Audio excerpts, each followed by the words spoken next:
our industry is in the middle of a perfect storm. Okay, remember that movie, The Perfect Storm? Remember the guy was out, it was somewhere in New England. George Clooney. George Clooney. It was George Clooney. It was a perfect storm. Okay. Mm-hmm. So our industry, the real estate industry, is in the middle of a perfect storm, a trifecta of forces that will challenge, demolish, and bankrupt agents unequipped to deal with what's ahead.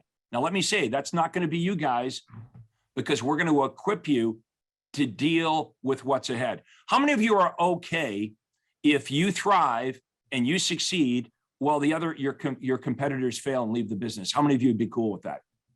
Right? Like, that's how competitive we want to be. Is I don't want to do just a little bit better. I want to dominate the marketplace. All right, so there's the newsletter there.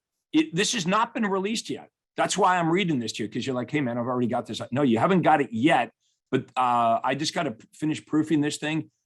I hope you, let me know in the comments, are you reading this newsletter? I have been producing this newsletter since June 1995. I've never missed a month.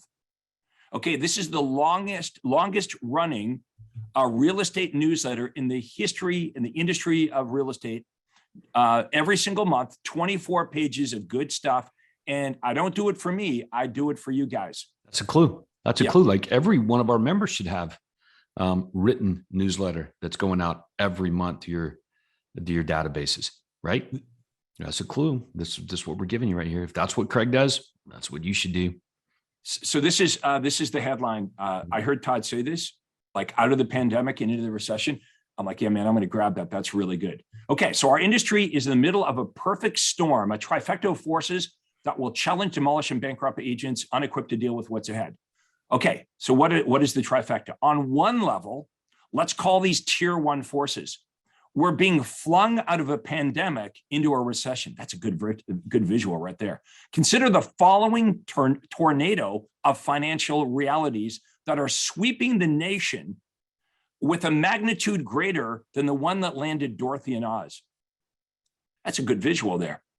Interest rates are rising and will continue to rise. Mortgage applications, mortgage applications are like at a 26-year low right now. Inflation's at a 40-year high. Buyers are getting driven out of the market. Buyer remorse is creeping in. I talked about that. In Toronto here, we got a whole bunch of deals that aren't closing. We got a bunch of buyers that have bought this. Like, yeah, they can't, the house doesn't appraise. In some markets, you still have low inventory, but this is changing. Inventory is climbing in most of your marketplaces. Home prices are flattening. I'm going to show you some stats on what's going on in some marketplaces here. Okay, that's tier one. So let's call tier one the economy, right? And we got a war. Let's not forget about the war in Europe. That's like, we weren't expecting a pandemic, but we also were not expecting a war. When's that thing going to end? Like, how does that end? Do you think Putin's just going to say, okay, like, I give up? Not likely, right? So this is going to be a long, drawn out war. That's why, gas and everything is so expensive, because a lot of oil and stuff came from Russia. The second level. Okay, so we're talking about the perfect storm. Tier one is the economy, inflation, interest rates, the war. What's the second level? We call these tier two forces. Physical distancing during the pandemic triggered 5 years of digital displacement in 5 months, from Zoom meetings to QR codes to virtually everything. Okay, let's talk about that. So during the pandemic, we were all forced to figure out how to use technology to communicate. That was probably what I'm saying here. That was going to happen anyway. But what was going to take 5 years to happen was condensed into 5 months. So now people have realized, I don't need to meet with people. I don't even need to go to the office to go to work. I was talking to my niece's husband, Eric, and he's in the tech sector. He's like, yeah, we can't get our people to come back to work. And if I try to get them to come back to work, they just say, okay, well, I'll quit. I'll go work for another company and I'll probably get more money. And you know what he says? They're right. So people can live anywhere now. That's what they've learned, right? I can live wherever I want to live. I don't need to live close to work. And we don't need to meet with people. I can call Uber Eats. I don't even need a kitchen in my house to deliver the food to me. Okay, here's a biggie. Wall Street money is funding companies desperately trying to replace you, the real estate agent. Todd, you and I were talking to one of our members a couple of weeks ago. Talk to us about Wall Street discovering real estate and what's going on there. It's funny.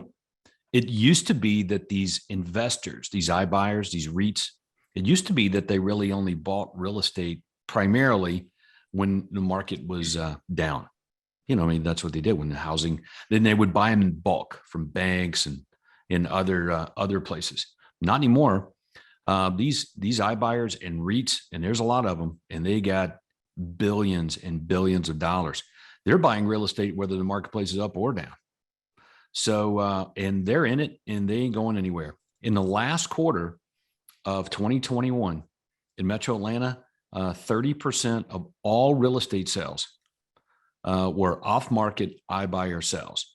Okay. Okay. Repeat that again, because that's important. Say that again. Yep. In the fourth quarter of 2021, okay, 30% of all real estate transactions here in Metro Atlanta, where I'm at, were off-market iBuyer real estate deals. Now, check it out. Across the entire United States continent in the fourth quarter of last year, okay, it was nearly 1 in every 5 home sales were off-market iBuyer purchases.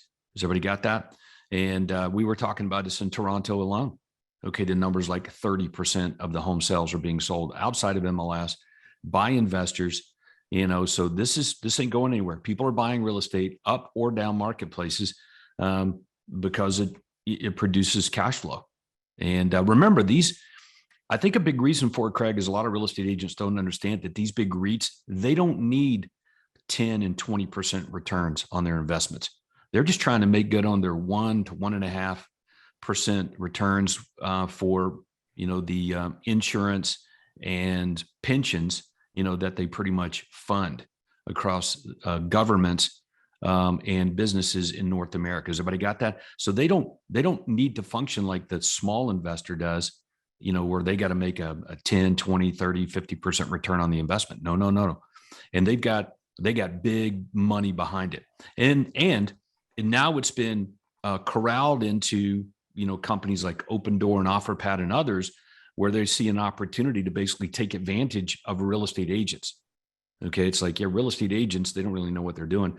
And most people would prefer not to have to list their house with a real estate agent. So we'll just go directly to the consumer and we'll just put the real estate agents out of business for the most part. We'll just give the customers what they most want. And this is happening right now as we're doing this session today. So we will see you at the Craig Proctor Mega Systems for the Market Shift Conference, exclusively for you and your team members, July 28th, 29th, and 30th in Orlando, Florida. Let's go serve big.